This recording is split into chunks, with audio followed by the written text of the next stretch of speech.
Hello, I'm Chris Price, a certified financial planner. We are a full-service financial planning firm dedicated to go the extra mile to serve our clients with excellence. Now, retirement is an important milestone you literally work towards during your career. There are some common mistakes people make though. Especially as they get closer to retirement, we see more of those mistakes. Today, I want to look at some of the top 5 retirement mistakes that I see and ways to avoid them. Number 1, not being psychologically prepared to retire. Now, retiring often has an emotional impact that could catch you by surprise. It's important to prepare ahead of time.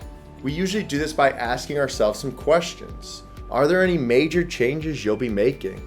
Will you be downsizing from your home or moving to a different area?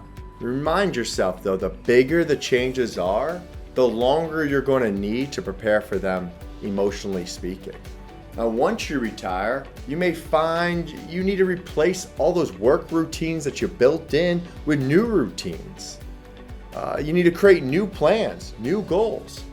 Remember, your life after work is probably going to last or could last 30 plus years. What are you going to do throughout that time period? Number 2, not accounting for healthcare expenses.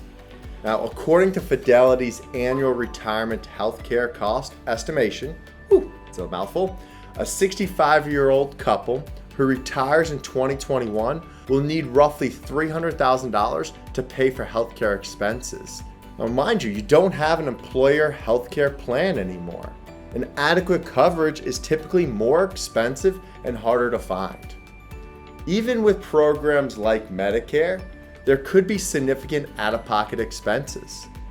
And honestly, there are many conditions and treatments that aren't covered by Medicare. That doesn't even account for long-term care. Now, long-term care is something we don't think about. As healthy as you are, your spouse is, it's really difficult to imagine a future where one or both of you need long-term care or some kind of in-home assistance. As you can imagine, long-term care costs are steep and steadily increasing. In 2022, the average cost for a private home in Florida's nursing home is almost $10,000 a month. This is according to a Genworth cost of care survey. There are several different strategies to help prepare for healthcare expenses as you age, but they're unique to each person. So make sure you rely on your financial professional to help maybe shield your wealth, but make sure it doesn't sacrifice your lifestyle or your health. Number 3, not employing a tax management strategy. Now, retirement accounts are all taxed differently. Roth, traditional, I could go on and on. If you don't have a strategic withdrawal plan in place, you could end up with a larger tax bill at the end of the year. Now, did you account for that cost?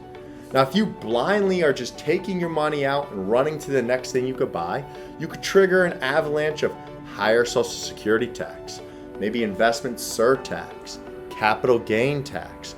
You could even have higher Medicare premiums because of it.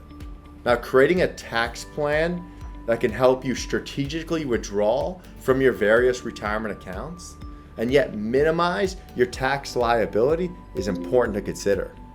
Now, again, each strategy is different for most, so work with a financial planner, have them talk to your tax advisor, create a tax efficient distribution strategy for retirement to help you withdraw in the most tax efficient way. Number 4, counting on inheritance. Most don't think about it, but most do it.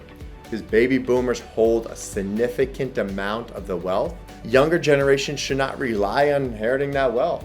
The truth is, as these baby boomers age in retirement, they may require these funds for their own long-term care costs or ongoing healthcare needs that we spoke about. Instead, make sure you're fully prepared to enter retirement on your own terms.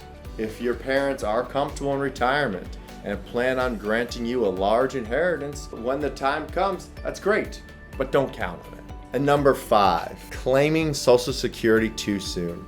Don't assume it's best to collect Social Security age 62 because that's when most people are eligible. When deciding you should start collecting, consider the size of your nest egg, consider your retirement date, consider the state of your health. Consider if you're working still or not. Calculating when you claim your benefits is both an art and a science. If you need help, reach out to someone who's knowledgeable about this. A lot of our financial advisors specialize just in Social Security. I want to thank everyone for taking the time out of their day to listen to this. If anyone needs anything, let us know, and we can help. Everyone have a great day.